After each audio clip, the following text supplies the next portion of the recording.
think about 2020. I think everybody who's sitting in this room, who's watching this video on their mobile screens or their laptop screens, all of us remember 2020 very clearly. And there are a few people who remember 2020 a bit more clearly than others, like Gulzar. Gulzar and 25 other people were stuck in Goa, and they were from Jharkhand. They were stuck in Goa. They used to work as migrant laborers on construction sites in Goa. One night and one announcement, one news premiere, and their lives changed, and they changed forever. I'll give you some numbers and some statistics, and I know a human brain cannot really comprehend numbers, and we don't relate to numbers. CMIE reveals that 150 million people lost their jobs just in the year of 2020. And India is a very layered country. So impact of any event or any pandemic is not even for everyone. For example, for every one person belonging to an upper caste losing a job, 3 people from scheduled caste lost their jobs. For every one man losing a job, 7 women lost their jobs. And unfortunately, we've not been able to bring them back in the workforce again. If numbers are to be believed, unorganized sector, we really honestly don't have actual numbers, but over 87% livelihoods were impacted by the pandemic. 97% households in a survey revealed that their incomes declined, and they declined so bad that they've declined forever. Home Credit India, an agency, revealed some numbers. All the people who took loans in the year of 2020 took it, 46% of them took those loans for running a household. We're not talking about buying a mobile phone or buying a car or buying a house. These are household expenses. And what do I mean by household expenses? School ki fees bharna, sabzi wale ke paise dena, kirane ke paise chukana. So almost half the country became dependent on loans in just 1 year itself. And again, because these are numbers, we don't relate to numbers, but we have to agree that these are real people, real lives. And I think a lot of you who are sitting in this room watching this video might be one of those numbers. I was a volunteer in various COVID relief efforts. A lot of you must have been involved in one or the other efforts as well. And during this time, Gulzar reached out to me. They were from Godda district in Jharkhand. There was just one train going from Goa to Patna. And that was the only way, after 2 months of living under a lockdown, that these guys could figure a way to go back home. The problem was, ticket le liya, par confirm nahi ho raha hai ticket. And I remember using my social media back then to coordinate relief efforts across the country from people across the country. And I reached out to this one very active Indian Railway Services officer. And he assured that these guys could board the train, reach Patna, get down at Patna, and nobody will come to check their tickets. Because if somebody did come to check their tickets, they would be fined, and that fine would be so much that any remaining amount of money that they had left after working for 4 months at a construction site in Goa would be wiped off in just one fine. It's 2024 now. We have oxygen, but we still don't have jobs. And for a lot of people, ये परिस्थिति को comprehend करना बहुत मुश्किल होता है हमारे लिए. और अगर मैं बहुत ही brute तरह से बोलूँ, तो लोगों ने अपना घर खोया, घर वाले भी खो दिए, घर चलाने वाले भी खो दिए, एंड सबसे ज़रूरी है कि अपनी इज्जत खो दी, डिग्निटी खो दी. I am a single child, तो बचपन से शेयरिंग उतना सिखाया नहीं है, तो मेरे पेरेंट्स ने बहुत एफर्ट किया है मुझे ये सिखाने के लिए that if you have the privilege, you must always extend it to others who do not have it. And it's really a privilege when you can go to sleep tonight and not worry if you will have a house tomorrow morning or not, or if you can have your dinner tonight and not worry if you will have breakfast tomorrow or not, or go to a temple and not worry if you are allowed inside the temple or not. And these are some privileges that a lot of us have, we do not acknowledge, but they can be really life-altering for people who do not have these privileges and the moment they get it. So post-COVID and post-working for several relief efforts here and there, and seeing how absence of money can change the world, how the world treats you, and how a certain section of society is protected by certain privileges, and how absence of those privileges can be really disastrous and leave certain section of society so vulnerable. It really changed the way that I looked at my country, and I looked at my people, and most importantly, how I looked at news. We keep seeing news and we keep seeing several speeches that India is one of the youngest countries. More than 50% of our population is young.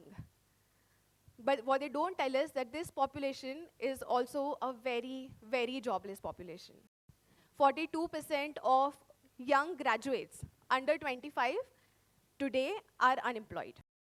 And what happens when you have half the young people, young blood, angry blood, roaring blood, which is jobless?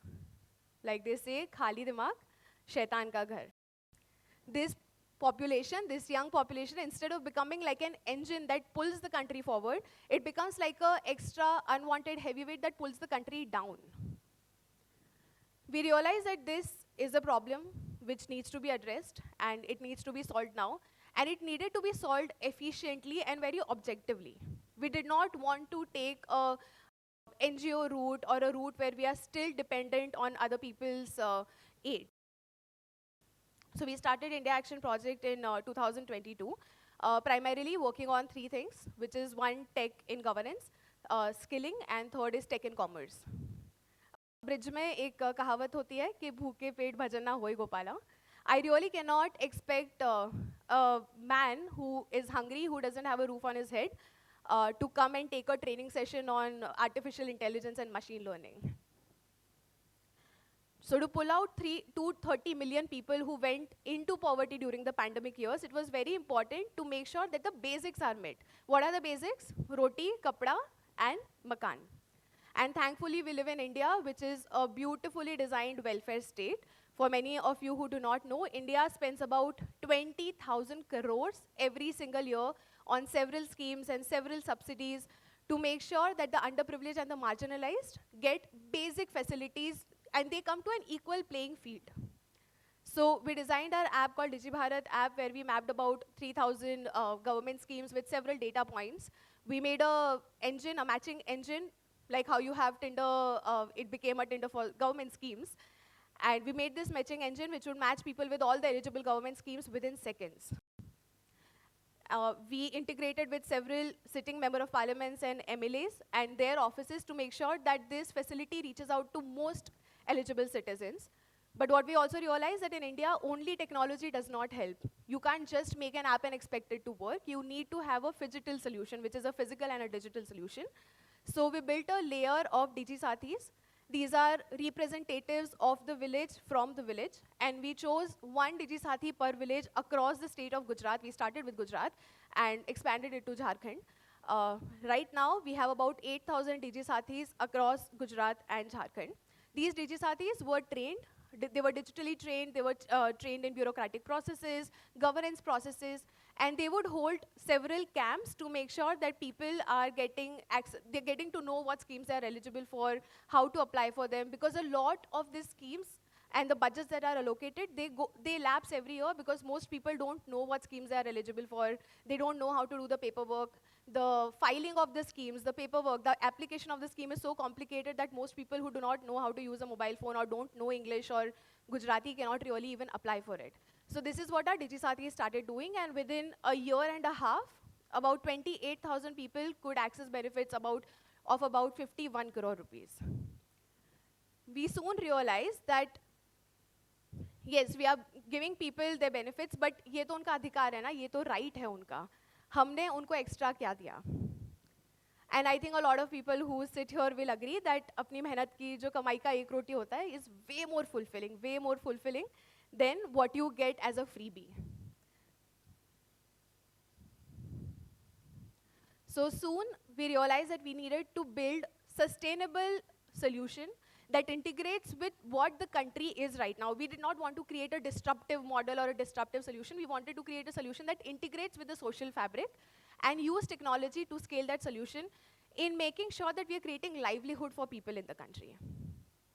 Now, most people in India, they depend on agriculture, and a lot of us would know that agriculture income is not really enough. Most of the regions in India, they support maybe a maximum of 2 crop cycles, and because of growing climate change, that's come down to 1 and sometimes even 0. So we had to supplement their livelihoods. So we started training all our Digi-Sathis on different vocational trainings that the industry needed. So right from how to write and speak in English, how to use your social media, how to use your mobile phone, how to create content using mobile phone, to how to use, say, ChatGPT to identify what disease your crop has or what fertilizer your crop has. If you have 3 fertilizer companies pitching to you, which is the right fertilizer for you, we taught them all of these skills. We started partnering with a lot of organizations that wanted to reach in rural India, but they were not able to find trained and skilled people.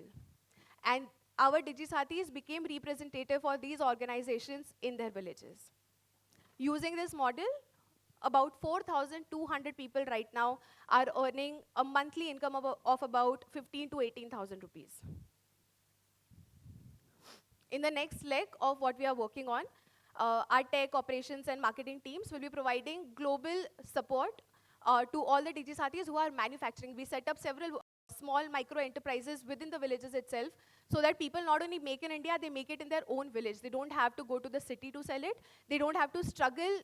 Once you make something, how do you sell it? They don't have to struggle selling it. And that is the next thing that we are working on.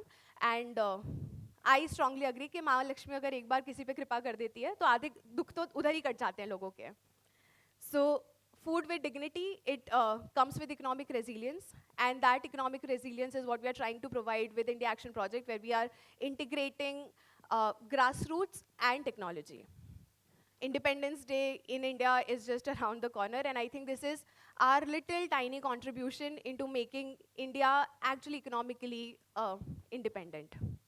And I know that we have a really, really long way to go. There are so many issues to struggle with, right from decreasing the gap between the rich and the poor, basic, decent labor rights for everyone, and creating opportunities in an economy which is already struggling. But I also strongly believe that there is a lot of unity in diversity. We usually say that there is unity in diversity, and I also believe that there is immense power in diversity, because there's so many people, so many different problems, so many different solutions to those problems, and so many different approaches to the same problem, that when all of this comes together, when we put all these mirrors and these tiny colorful pieces together in a harmony, you get a beautiful kaleidoscope, and that is called India. Thank you.